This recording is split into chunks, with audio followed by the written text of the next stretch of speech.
Let me tell y'all something right now. Everybody talking, everybody shouting, but the real ones, they working in silence. You know, we live in a world where everybody want to be seen. Folks posting what they eat, where they go, how they grind, like validation lives in them. But I've learned the folks who really making moves, they ain't out here broadcasting. They moving in silence, building themselves piece by piece, and by the time you notice them, it's already done. So today I'm sitting down with a man whose words have carried generations through storms. Y'all already know the legend, Dr. Norman Vincent Peale. And Doc, I gotta ask you something real deep to kick this off. Why is it that silence, I mean real focus, inner silence, feels so uncomfortable to folks, like we scared to just be alone with ourselves? What's going on there? Steve, that's a question many people never even stop to ask, let alone answer. But the answer is both simple and deep. Most people are uncomfortable with silence because in silence you hear the truth. And the truth, Steve, doesn't flatter. It corrects, it convicts, it humbles. That's why people keep themselves busy with noise of opinions, expectations, comparisons, and distractions. Because silence forces self-confrontation. When a person begins to focus on themselves, truly, not selfishly, they begin to realize how much energy they've been giving away.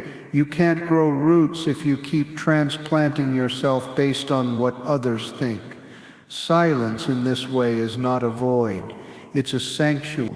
It's where clarity is born.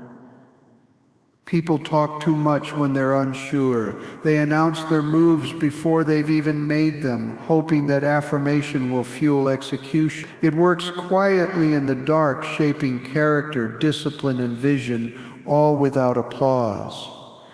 Look at nature. The tallest trees don't make noise while they grow.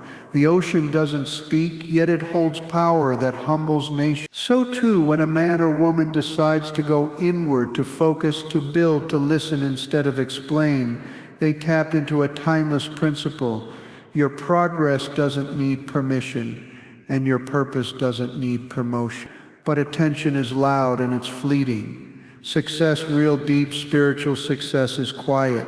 It doesn't have to convince anyone, it just is. So the moment you stop talking and start building, the world may grow quiet around you, but inside you'll feel more alive than ever. You ever notice the loudest person in the room usually got the least figured out? I mean, they talking all the time, but ain't saying nothing. Doc, I heard you say growth happens in silence, and that hit me. That hit me deep. And you know what? I remember back when I was just starting out, I used to explain myself to everybody why I was broke, why I was telling jokes, why I was dreaming big. But one day I realized the folks I was explaining to, they wasn't listening. They just watching to see if I'd quit. So let me ask you this. What's the difference between silence from focus and silence from fear? Because some people shut down not out of strength, but out of pain. That's a profound distinction, Steve, and I'm glad you brought it up. See, silence itself isn't good or bad, it's what's behind the silence that makes the difference. Silence born from fear is rooted in shame, self-doubt, or emotional wounds. It paralyzes a person. They go quiet not to grow, but to hide. That kind of silence is heavy. It drains the spirit. But silence from focus, now that's different. That's purposeful. It's the silence of someone preparing for something. A builder, a believer, a person who knows the noise of the world can distract them from the whisper of their own destiny. When you're afraid, silence feels like isolation. But when you're focused, silence becomes revelation. Many people confuse the two because they've never taken time to heal. They retreat into silence thinking they're protecting themselves, but really they're avoiding themselves. Focused silence, on the other hand, is a form of faith. It says, I don't need to explain my vision, I just need to honor it. That's why we must encourage people to examine the reason behind their silence. Is it driven by fear or by purpose?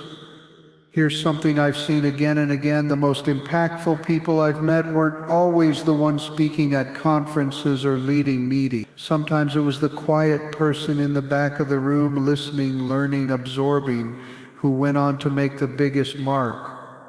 Why? Because they were focused, not frozen. So if you're in a season of silence, ask yourself, am I hiding or am I building? One will drain your strength.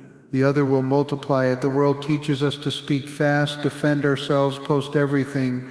But wisdom teaches us that sometimes the most powerful thing we can say is nothing at all. And I've learned something in this life. The moment you start talking too much, you give people the blueprint to sabotage you. Man, some folks will smile at you while taking notes on how to bring you down. Let me tell y'all, when I first got that big break, I told everybody, friends, neighbors, folks I hadn't heard from in years. Thought they'd be happy. But most of them, they just started watching me, some hoping I'd fall. That's when I learned silence ain't weakness, it's strategy. Doc, why is it that the more we grow, the more we need to keep our circle and our words tight? You've touched on a vital truth, Steve. As we grow, both in purpose and in clarity, we begin to understand that not everyone is meant to carry the weight of our dreams. When we're younger or new to a goal, we're eager to share.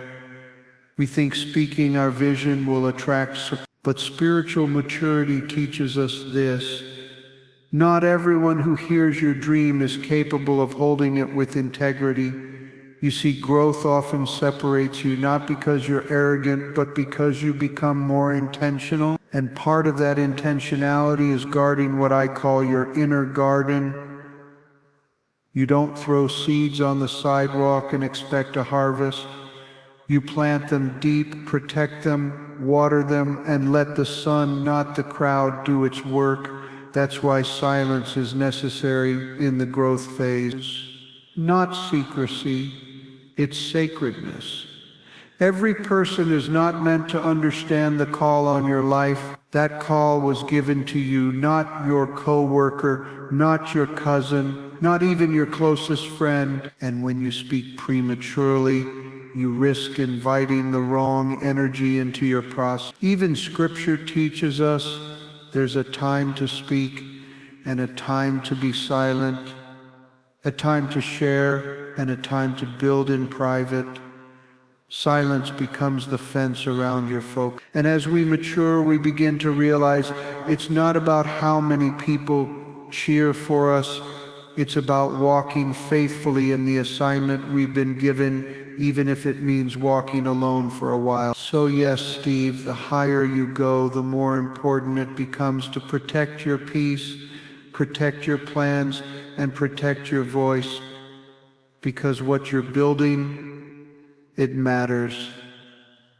And not everyone deserves a front row seat to the foundation stage. The greatest transformations in life often begin in the quiet.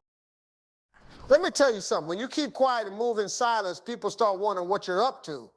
And you know what? That mystery bothers them more than your success ever could. One time, I took a whole year off from talking about my next move. Didn't post, didn't share, didn't explain nothing. And folks got real uncomfortable, not because I was doing bad, but because I was growing and they couldn't measure it. Doc, why is it that people feel so entitled to know what you're doing, and why do we feel pressured to explain ourselves? That's a powerful question, Steve, and one that speaks directly to human psychology and spiritual confidence. You see, we live in a world that thrives on visibility. The moment someone doesn't announce their every move, it creates discomfort in others. Why? Because many people confuse access with importance. If they can't see your process, they assume you must not be progressing. But the truth is this: the most meaningful progress often happens in silence. The tree doesn't shout while it grows, it simply digs deeper roots. Now, as for why we feel the need to explain, it comes down to approval addiction. We're conditioned to seek validation even when our path is clearly laid by divine design.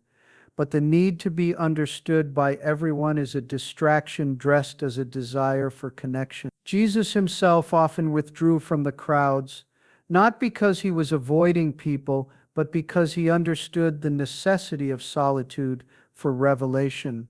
Silence is where clarity is birthed. When we over-explain, we dilute our energy. We begin living for perception, not purpose. And purpose doesn't require applause, it requires obedience. So when people ask, "What are you working on?" or "Why are you so quiet lately?" they're really asking, "Why aren't you letting me in?" And sometimes the most loving response is no response at all, because not everyone deserves an update. Some people only want information so they can weigh, judge, or interrupt the process. You are not obligated to expose the sacred work being done in your soul. Focus is fragile. An explanation can be an open door for doubt, not your own, but someone else's projected onto you. Steve, the moment we stop trying to be understood and instead choose to be faithful is the moment we begin walking in peace. The right people will sense your growth. The rest, let them wonder. Man, listen, silence is like a superpower in today's noisy world. Everybody talking, posting, bragging, and here you are, quiet as a Sunday morning. That'll mess with folks more than a punch in the face. I remember when I stopped sharing my goals online, people started calling me asking if I was okay. One guy even said, "Steve, you disappearing, man." I said, "Nah, I'm just growing and growing. Don't always make noise." So Doc, why do some folks confuse quietness with weakness? And how do we stay strong when people start doubting us just cause we're silent? That's such an important insight, Steve, and it speaks to one of the most common spiritual misunderstandings. People often associate volume with value. They believe the louder someone is, the stronger or more successful they must be. But history and the Word teach us that strength is often found in restraint. Think of a lion. It doesn't need to roar to prove it's king. In fact, it spends most of the day in stillness, conserving energy, observing, preparing. Its silence is not weakness, it's wisdom. When you're silent, people who rely on noise for their own validation will misread you. They'll say, "He must be hiding something," or "She's lost her spark." But in reality, you're building something sacred that doesn't need their approval. It's crucial to understand that inner strength isn't broadcast, it's embodied. The most powerful individuals in life don't need to defend their choices. They live them. They walk with purpose, not permission. When you're focused and you choose to stay silent, you stop performing. You stop needing to convince anyone. And yes, that confuses people who need attention to feel alive. But you, my friend, are not here to feed their curiosity. You're here to follow your calling.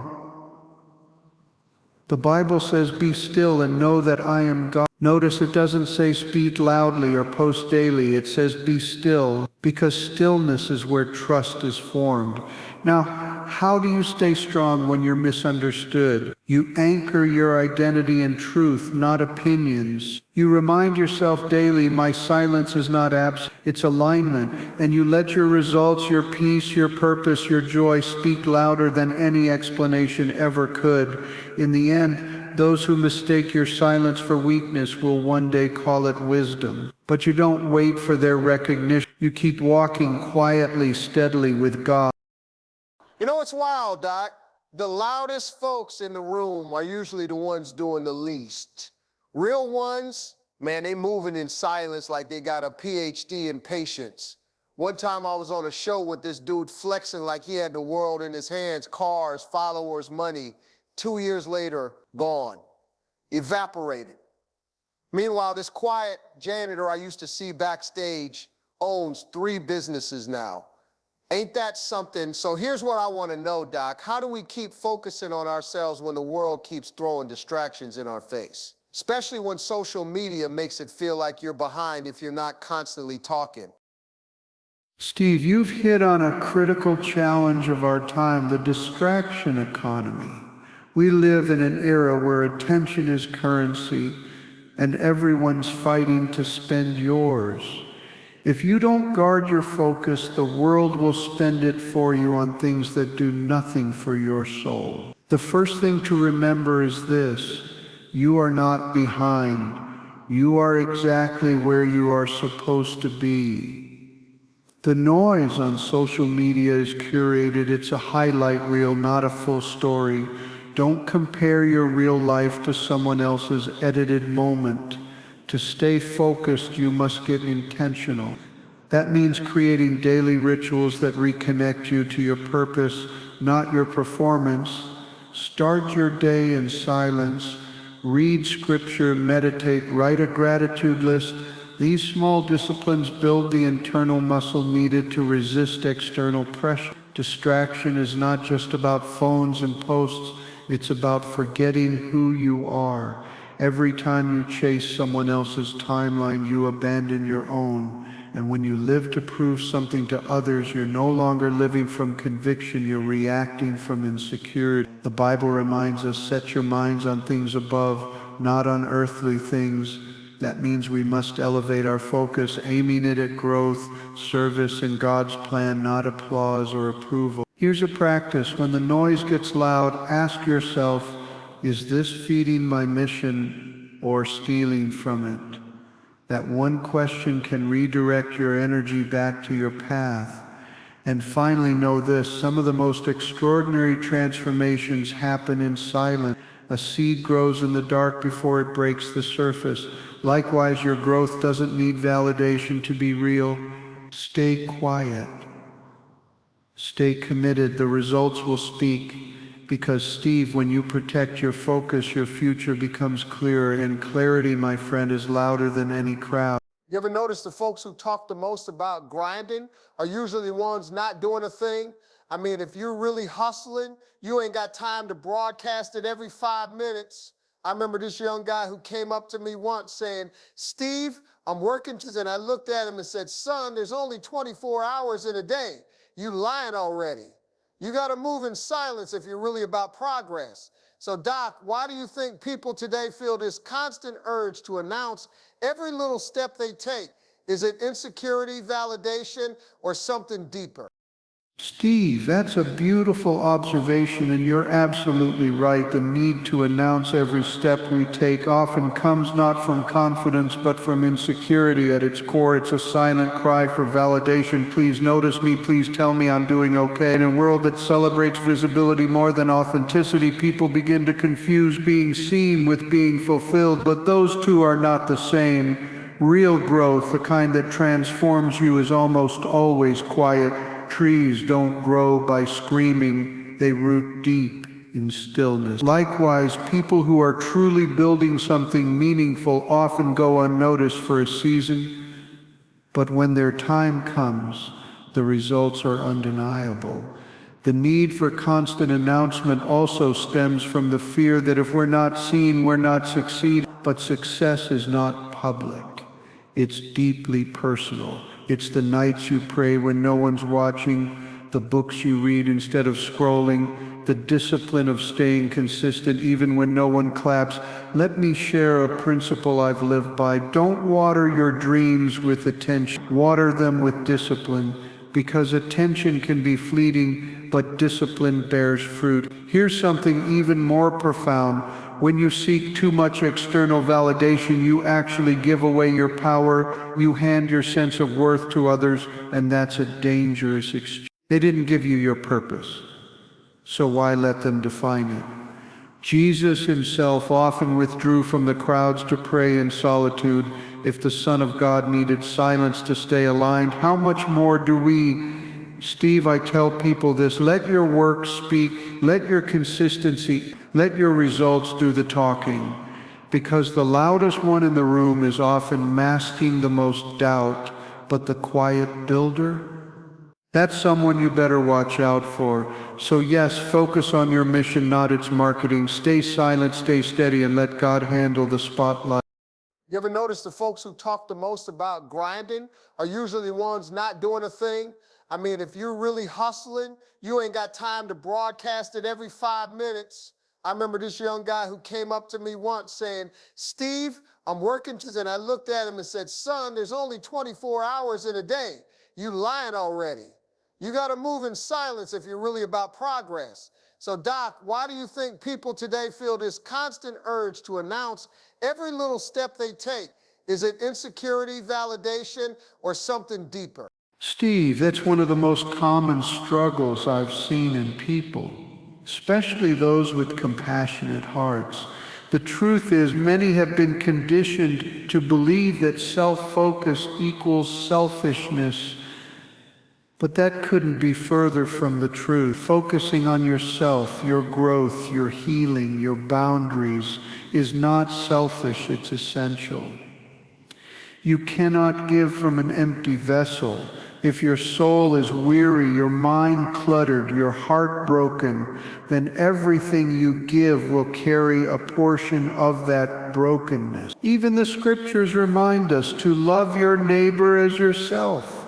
That second part, as yourself, is not an afterthought, it's a foundation. You are the reference point for the love you offer others. And if you're ignoring your own well-being, you're setting others up to receive something less than whole. We often wear busyness like a badge, as if being constantly available makes us noble.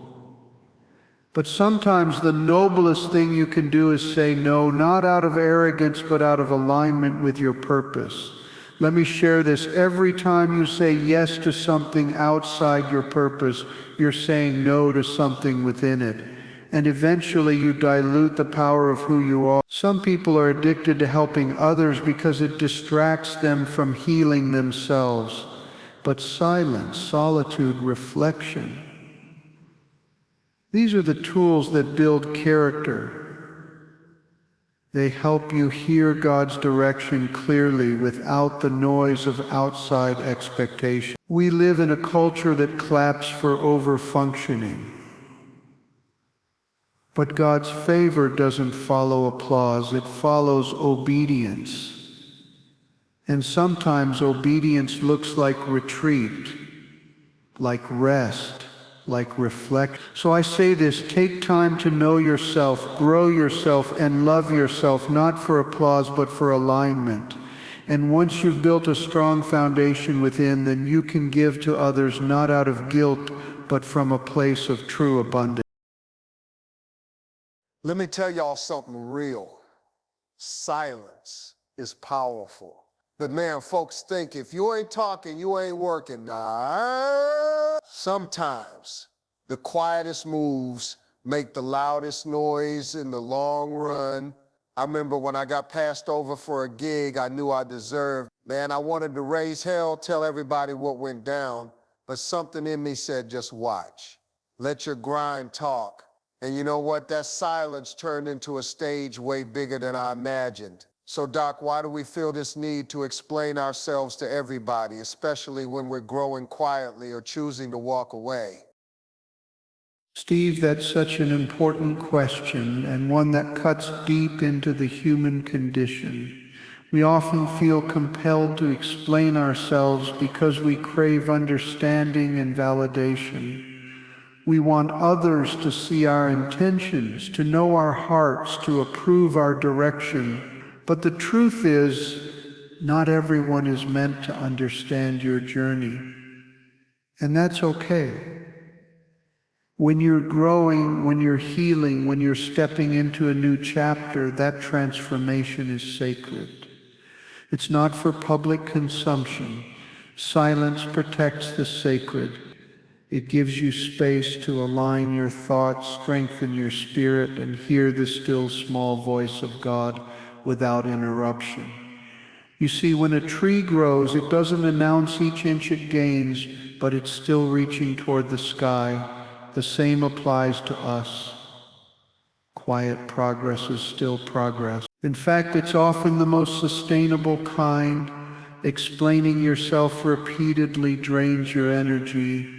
It ties your sense of peace to someone else's understanding. And that's a dangerous dependence. I believe we must learn to trust the inner work, to understand that clarity doesn't always come from others. Sometimes it comes from sitting with ourselves in honesty and silence and surrender. And those who are meant to witness your growth will see it. Not because you announced it, but because it became undeniable. Even Jesus withdrew often. He didn't argue with every critic. He moved in purpose, not popularity. So when you choose to walk away from noise, from conflict, from the need to defend yourself, you're not being passive.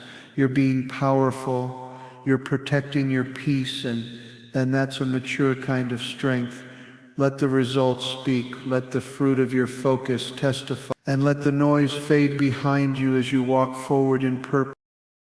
You know what's wild? Some folks will get mad just because you ain't telling them everything.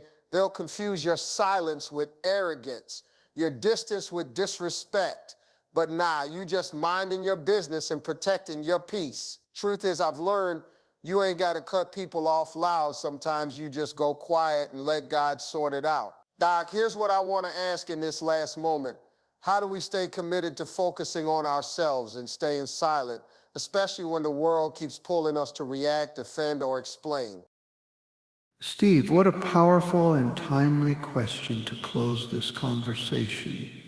In a world full of noise, staying focused and silent is a form of strength and discipline.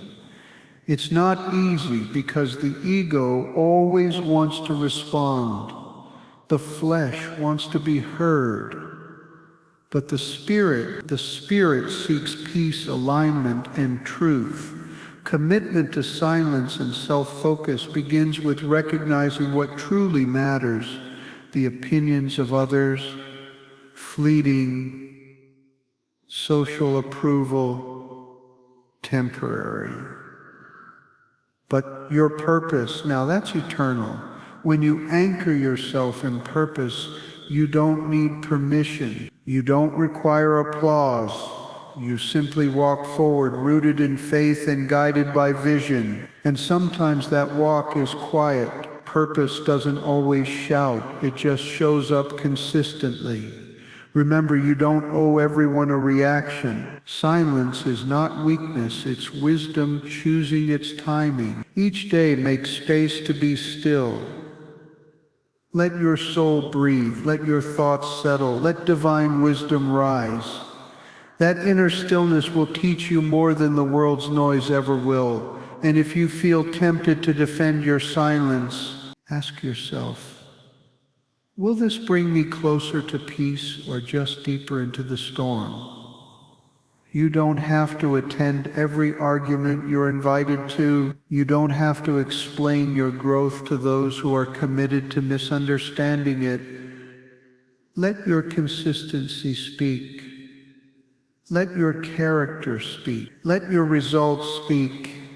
And most importantly, let God speak for you. In the end, we're not here to prove ourselves to people. We're here to fulfill a purpose greater than ourselves.